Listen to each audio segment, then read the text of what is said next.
இல்ல அவரு சொல்றது பொய். நீங்க சொன்ன மாரி அந்த படத்த புரமோட் பண்றதுக்காக அதுக்காக தான் பேசுறாரு. அதுல துளியும் உண்மை கிடையாது. சிவசுப்ரமணியம் அத சரியா அம்பலப்படுத்தியிருக்காரு. ஏன்னா 90 காலகட்டங்கள்ல அவர் சொல்ற 90 பிப்ரவரியில வீரப்பன் பெரிய அளவு பேசப்படுற நபரா இல்ல. புகழ் வெளிச்சமெல்லாம் அவருக்கு கிடையாது.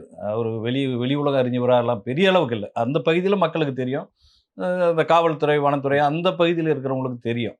91களுக்கு பிறகு தான் அந்த தினேஷ் எஸ்ஐ கொலை, ராமாபுரம் காவல் நிலைய தாக்குதல், அது பாலாறு வெடிகுண்டு 93 இதுக்கு பிறகு தான் ஒரு பாலாறு வெடிகுண்டு தாக்குதலுக்கு பிறகு தான் பெரிய அளவுக்கு அவரு பேசப்படுற நபரா மாறுறாரு வீரப்பன். இப்ப 93 வரையுமே நீங்க பார்த்தீங்களா, வீரப்பனுடைய புகைப்படம் கூட கிடையாது. 93 ஏப்ரல் 11 புனித வெள்ளி அன்னைக்கு அந்த வெடி விபத்து நடக்குது. பாலாறு வெடிகுண்டு விபத்து.